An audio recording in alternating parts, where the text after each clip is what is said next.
All rise. Veuillez vous lever.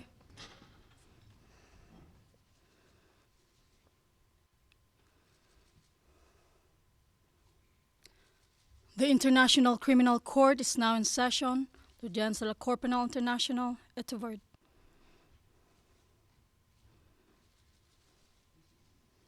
Veuillez vous asseoir.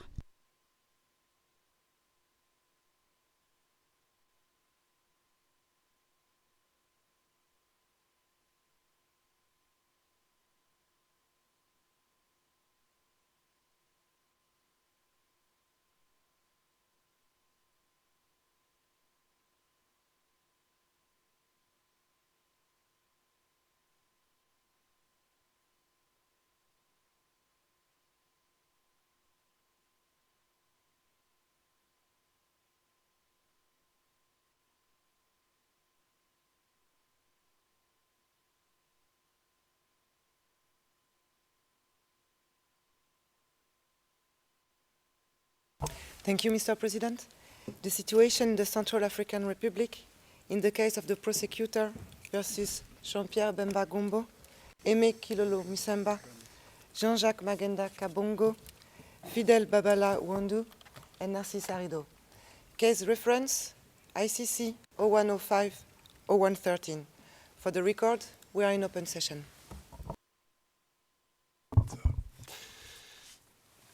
Trial Chamber 7 of the International Criminal Court hereby delivers a summary of today's judgment as to whether Mr. Jean-Pierre Bemba Gombo, Mr. Bemba, Mr. Aimé Kilolo Musamba, Mr. Kilolo, Mr. Jean-Jacques Mangenda Kabongo, Mr. Mangenda, Mr. Fidèle Babala Wandu, Mr. Babala, and Mr. Narcisse Arido, Mr. Arido, are guilty of having committed offences against the administration of justice involving 14 witnesses who had testified on behalf of the defense in the case of the prosecutor versus Jean-Pierre Bemba Gombo, the so-called main case. The Chamber underscores that only the written judgment in English is authoritative.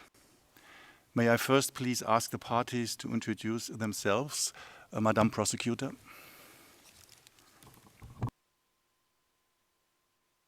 Thank you, Mr. President. Mr. President, honorable judges, the Office of the Prosecutor is represented today by Mr. Kweku Van der Puy, Senior Trial Lawyer, Oliver Struven, Trial Lawyer, Hesham Murad, Trial Lawyer, Ruth Frolic, Trial Lawyer, Nema Milaninia, Trial Lawyer, Ms. Silva Wakcham, Assistant Trial Lawyer, Ms. Esther Kosova, Assistant Legal Officer, Ms. Sylvie Vindinya, Case Manager, and Ms. Mary Alvin Chekanda, Associate International Cooperation Advisor, and myself, Fatou Bensouda, Prosecutor. Thank you very much. We turn now to the defense. Perhaps we start with the defense for Mr. Kilolo.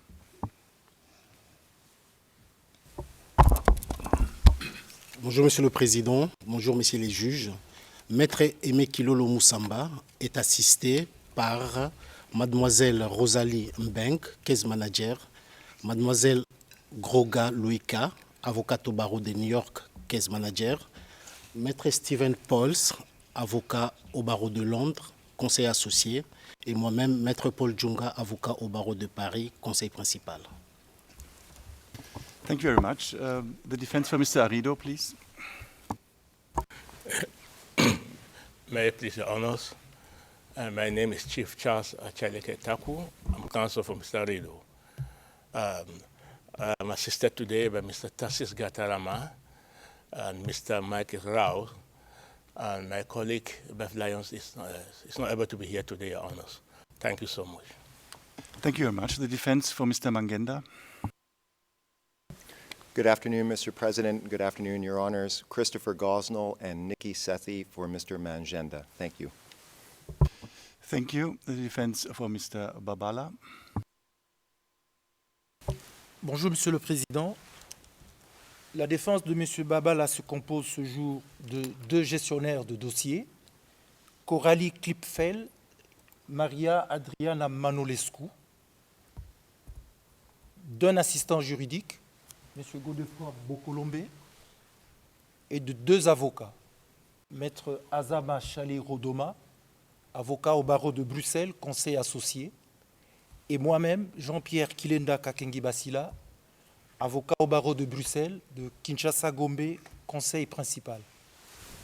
Thank you very much. And finally, the defense for Mr. Bemba. Good afternoon, Mr. President, Your Honours. Mr. Jean-Pierre Bemba is represented today by Ms. Inès Pierre de la Brière, Ms. Stephanie Schilders, Ms. Eugene Liu, and myself, Melinda Taylor. Thank you. Thank you very much. Before I read out a summary of the main findings of the Chamber and finally the verdict, please allow me some preliminary remarks. This case was about offences against an administration of justice, as Article 70 of the Rome Statute puts it. This means it was about giving false testimony, presenting false evidence, and corruptly influencing witnesses. Although such offences are not the core crimes this court was established to try, it has become apparent in the short time span of the court's existence that preventing offences against the administration of justice is of the utmost importance for the functioning of the International Criminal Court. Such offences have this significance because criminal interference with witnesses may impede the discovery of the truth in cases involving genocide, crimes against humanity, and war crimes. They have this significance because they may impede justice to victims of the most atrocious crimes. And ultimately, they may impede the court's ability to fulfill its mandate. Turning to the judgment, the Chamber is satisfied beyond reasonable doubt that the accused committed offences against the administration of justice in this case. Mr. Bemba, Mr. Kilolo, and Mr. Mangenda jointly agreed to illicitly interfere with defense witnesses in order to ensure that they would provide evidence in favor of Mr. Bemba. This common plan was made in the course of the main case between the 3 accused and involved the corrupt influencing of at least 14 main case defense witnesses, together with the false presentation of aspects of their evidence. Mr. Bemba, Mr. Kilolo, and Mr. Mangenda adopted a series of measures with a view to concealing their illicit activities, such as the abuse of the registry's privileged telephone line in the ICC detention center, or money transfers to defense witnesses through third persons, or to persons close to the defense witnesses so as to avoid detection. Mr. Kilolo, assisted by Mr. Mangenda, secretly distributed new telephones to defense witnesses without the knowledge of the registry so that Mr. Kilolo could stay in contact with them. They also used coded language when speaking on the telephone, making reference to persons by using acronyms or using particular expressions such as the term faire la couleur or variants thereof, signifying the bribing or illicit coaching of witnesses. As Mr. Kilolo confirmed one day to Mr. Mangenda, complaining about the performance of one witness, quote, "Now you can see the problem. I've always told the client to redo the color a day or 2 before the person appears. Why? Because people forget. You see, people don't remember at all accurately," unquote. Mr. Bemba, as the ultimate beneficiary of the common plan, planned, authorized and approved the illicit coaching of the 14 main case defense witnesses and provided precise instructions which were, in turn, implemented by Mr. Kilolo. Mr. Bemba authorized the illicit payment of money to the witnesses prior to their testimony. Mr. Bemba also spoke with witnesses personally on the phone by abusing the ICC detention center privileged line. Mr. Bemba took measures, as agreed with Mr. Kilolo and Mr. Mangenda, to conceal the common plan, including the exploitation of his privileged line at the ICC detention center and remedial measures upon learning of the Article 70 investigation against them. Mr. Kilolo, as counsel for Mr. Bemba, leading the defense investigation activities, implemented Mr. Bemba's instructions and illicitly coached the 14 main case defense witnesses either over the telephone or in personal meetings in close proximity to the date of the witnesses' testimony. He instructed the witnesses on A, key points bearing on the subject matter of the main case, and B, matters bearing on the credibility of the witnesses, such as their behavior when testifying, their prior contacts with the defense, acquaintance with certain individuals, and payments of money or promises received from the main case defense. Mr. Kilolo illicitly coached, scripted, dictated, and corrected the 14 main case defense witnesses' expected testimonies, also in light of the evidence given by other main case defense witnesses. He, for example, instructed one witness, quote, "Here is what you will tell them," unquote. Quote, "You answer as we agreed, and here you will only repeat and you will only say," etc. Mr. Kilolo dictated to another witness, quote, "Say that you don't know about that. You don't have that exact information. If you give that, it's going to look suspicious. You don't know anything about that," unquote. Mr. Kilolo also told witnesses to lie during their testimony about payments and material benefits, non-monetary promises, prior contacts with the main case defense, and acquaintances with certain individuals. For example, he gave concrete instructions to a witness late at night, quote, "No one called you. No one from the defense called you during the night to prepare you, telling you to be careful tomorrow. Say this and say that. Never, never, never," unquote. Mr. Kilolo's intention to impress upon witnesses what to say in court is further underlined by his tone and language, such as the abundant use and constant repetition of the directives given to another witness, such as, quote, "Don't forget, you must simply stress that, you have to say, you will say, don't say, or stick to," unquote. He also gave concrete directions as how to behave in the courtroom. In one case, he said to the witness, quote, "If they confront you with other things that you and I haven't agreed on, you just find it confusing, you don't know what to answer, just tell them you don't know or that you've forgotten as it was a long time ago," unquote. All of this sought to obscure the impression that the judges of Trial Chamber 3 formed of the witnesses' testimonies. It attempted to impact their ability to properly assess the witnesses' credibility and ultimately establish the truth. To put it straightforwardly, the judges of Trial Chamber 3 may not have followed the testimony of these witnesses, but may essentially have followed Mr. Kilolo's conception of certain aspects of their testimony. It may have been Mr. Kilolo who spoke through the witnesses in the end. Mr. Kilolo kept close contact with all 14 defense witnesses before and during their testimonies, sometimes late at night or early in the morning, so as to make sure that they complied with his instructions. He did so in deliberate disregard of the contact prohibition imposed by Trial Chamber 3 after the defense witnesses had been entrusted into the care of the Victims and Witnesses Unit.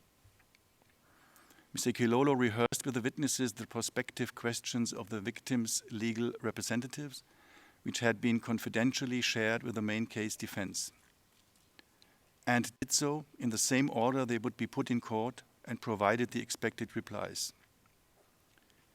Mr. Kilolo also made the calling of witnesses dependent on their willingness to follow his narrative, or on the fact that he had extensively briefed them beforehand. He also intentionally gave, transferred, or facilitated the giving of money, amounts varying between 600 and 800 euros or 1,300 US dollar, material benefits, for example, a laptop, or non-monetary promises, for example, Mr. Bemba's good graces, to witnesses with a view to securing their testimonies in favor of Mr. Bemba in the main case. Mr. Mangenda, whose role in the defense team went beyond that of solely a case manager, advised both Mr. Kilolo and Mr. Bemba on an equal footing and liaised between the two. He also conveyed Mr. Bemba's instructions, assisted and advised Mr. Kilolo on the illicit coaching activities. Mr. Mangenda updated Mr. Kilolo on the testimony of witnesses whenever Mr. Kilolo was not physically present in the courtroom, so that he could effectively and illicitly coach the witnesses in order to streamline the evidence in favor of the main case defense. For instance, when Mr. Kilolo asked Mr. Mangenda whether co-counsel Peter Haynes had blamed him for the bad performance of a witness, Mr. Mangenda replied, quote, "So what does he want? There is a witness who's telling the truth. He should be happy," unquote. Mr. Mangenda also advised on which witnesses performed badly or needed to be instructed, and made proposals on how best to carry out the illicit witness coaching. Mr. Mangenda also provided Mr. Kilolo with the questions of the victims' legal representatives, knowing that Mr. Kilolo would use them to illicitly coach witnesses. He accompanied Mr. Kilolo on field missions, knowing that Mr. Kilolo illicitly coached the witnesses. He also participated in the distribution of cell phones to the main case defense witnesses without the knowledge of the registry, knowing that Mr. Kilolo would use them to remain in contact with the witnesses during their testimony. Mr. Mangenda also took steps as agreed with Mr. Bemba and Mr. Kilolo to conceal the common plan, including remedial measures in light of his discovery of the Article 70 investigation. In achieving their goal, the three accused also relied on others, including the co-accused Mr. Babala and Mr. Arido, who, though not part of the common plan, also made efforts to further this goal. We will return to this. On 11th October 2013, 1 month before the last defense witness was called in the main case, Mr. Mangenda informed Mr. Kilolo, quote, "top secret," that he had received information that an investigation for alleged bribing of witnesses had been initiated against them. Mr. Mangenda explained to Mr. Bemba the possible effect of such investigations. Quote, "That will now destroy all the witnesses we have," unquote. From the time the three accused gained knowledge of an Article 70 investigation against them, a number of remedial measures were conceived and implemented with a view to frustrating the prosecution's investigation.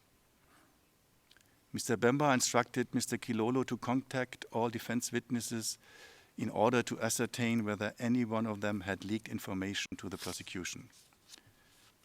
Mr. Kilolo complied with this instruction. Mr. Bemba, Mr. Kilolo, and Mr. Mangenda agreed to offer defense witnesses incentives and money so that they might terminate their collaboration with the prosecution and to obtain declarations from the defense witnesses attesting that they had lied to the prosecution. However, the Chamber was unable to establish that Mr. Mangenda's involvement in illicit activities with these witnesses relating to offences against the administration of justice went beyond that just described. Mr. Babala was in regular telephone contact with Mr. Bemba and was his financier, transferring money at his behest. He intentionally effected a money transfer to the wife of a witness and facilitated the money transfer to another witness's daughter. In the context of those two payments, Mr. Babala advised Mr. Bemba, quote, that it's good to give people sugar, unquote, meaning to bribe witnesses. After Mr. Bemba, Mr. Kilolo, and Mr. Mangenda became aware of the initiation of an Article 70 investigation against them, Mr. Babala discussed possible remedial measures. Mr. Babala encouraged Mr. Kilolo to ensure, quote, le service après-vente, that is to say, paying witnesses after their testimonies before trial chamber 3. However, the chamber was unable to establish that Mr. Babala had any involvement with illicit witness activities related to offences against the administration of justice other than that already mentioned in respect of the 2 witnesses. Mr. Arido recruited 4 out of 14 main case defense witnesses and promised them payment of 10 million Central African francs and relocation to Europe.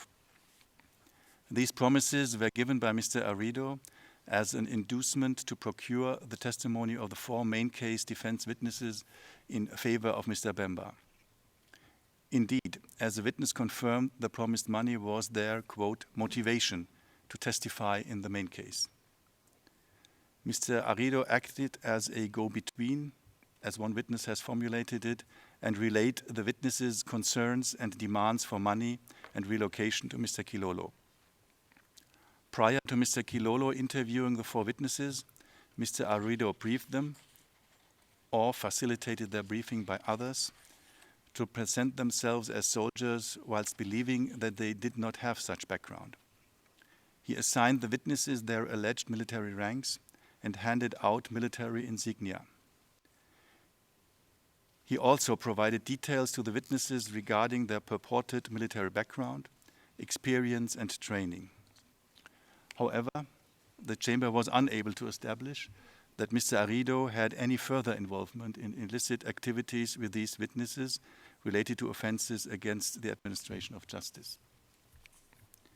In light of this, the chamber is convinced beyond reasonable doubt that the accused have committed the following offences against the administration of justice.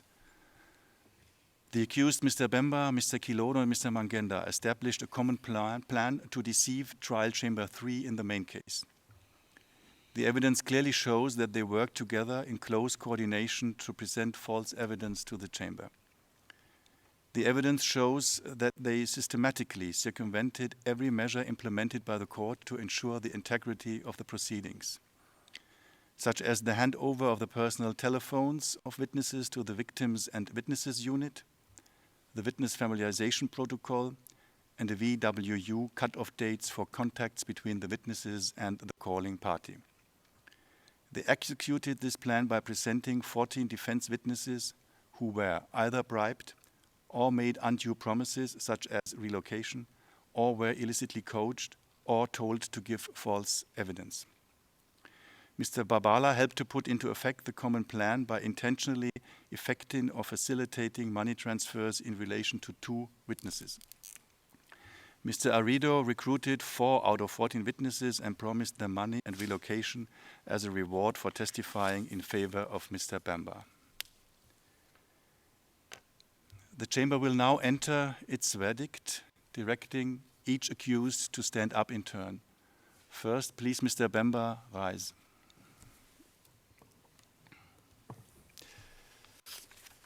Mr. Jean-Pierre Bemba Gombo, the chamber finds you guilty under Article 70, paragraph 1, B and C, in conjunction with Article 25, paragraph 3A of the statute, of having corruptly influenced witnesses D2, D3, D4, D6, D13, D15, D23, D25, D26, D29, D54, D55, D57, and D64, and having presented their false evidence as co-perpetrator, and guilty under Article 70, paragraph 1A, in conjunction with Article 25, paragraph 3B of the statute, of having solicited the giving of false testimony by witnesses D2, D3, D4, D6, D13, D15, D23, D25, D26, D29, D54, D55, D57, and D64. Mr. Bemba, you may be seated. Mr. Kilolo, please rise. Mr. Aimé Kilolo Musamba, the chamber finds you guilty under Article 70, paragraph 1, B and C, in conjunction with Article 25, paragraph 3A of the statute, of having corruptly influenced witnesses D2, D3, D4, D6, D13, D15, D23, D25, D26, D29, D54, D55, D57, and D64, and having presented their false evidence as co-perpetrator. And guilty under Article 70, paragraph 1a, in conjunction with Article 25, paragraph 3b of the statute, of having induced the giving of false testimony by witnesses D2, D3, D4, D6, D13, D15, D23, D25, D26, D29, D54, D55, D57, and D64. Mr. Kilolo, you may be seated. Mr. Mangenda, please rise. Mr. Jean-Jacques Mangenda Kabongo, the Chamber finds you guilty under Article 70, paragraph 1b and c, in conjunction with Article 25, paragraph 3b, paragraph 3a of the statute, of having corruptly influenced witnesses D2, D3, D4, D6, D13, D15, D23, D25, D26, D29, D54, D55, D57, and D64, and having presented their false evidence as co-perpetrator. And guilty under Article 71, paragraph 1a, in conjunction with Article 25, paragraph 3c of the statute, of having aided in the giving of false testimony by witnesses D15 and D54, and abetted in the giving of false testimony by witnesses D2, D3, D4, D6, D13, D25, and D29, and not guilty under Article 70, paragraph 1a, in conjunction with Article 25, paragraph 3c of the statute, of having aided, abetted, or otherwise assisted in the giving of false testimony by witnesses D23, D26, D55, D57, or D64, and acquits you of the charge in respect to those factual allegations. Mr. Mangenda, you may be seated. Mr. Babala, please rise. Mr. Fidèle Babala Wandu, the Chamber finds you guilty under Article 70, paragraph 1c, in conjunction with Article 25, paragraph 3c of the statute, of having aided in the commission by Mr. Bemba, Mr. Kilolo, and Mr. Mangenda of the offense of corruptly influencing witnesses D57 and D64. Not guilty under Article 70, paragraph 1a and b, in conjunction with Article 25, paragraph 3c of the statute, of having aided, abetted, or otherwise assisted in the commission by Mr. Bemba, Mr. Kilolo, and Mr. Mangenda of the offences of giving false testimony by witnesses D2, D3, D4, D6, D13, D15, D23, D25, D26, D29, D54, D55, D57, and D64, and presenting their false evidence, and acquits you of those charges. And not guilty under Article 70, paragraph 1c, in conjunction with Article 25, paragraph 3c of the statute, of having aided, abetted, or otherwise assisted in the commission by Mr. Bemba, Mr. Kilolo, and Mr. Mangenda of the offences of corruptly influencing witnesses D2, D3, D4, D6, D13, D15, D23, D25, D26, D29, D54, and D55, and acquits you of the charge in respect of those factual allegations. You may be seated, Mr. Babala. Mr. Arido, please rise. Mr. Narcisse Arido, the Chamber finds you guilty under Article 70, paragraph 1c, in conjunction with Article 25, paragraph 3a of the statute, of having corruptly influenced witnesses D2, D3, D4, and D6. And not guilty under Article 70, paragraph 1a and b, in conjunction with Article 25, paragraph 3c of the statute, of having aided, abetted, or otherwise assisted the commission by Mr. Bemba, Mr. Kilolo, and Mr. Mangenda of the offence of presenting false evidence of witnesses D2, D3, D4, and D6, and of having aided, abetted, or otherwise assisted in the commission of D2, D3, D4, and D6 of the offence of giving false testimony, and acquits you of those charges. Mr. Arido, you may be seated.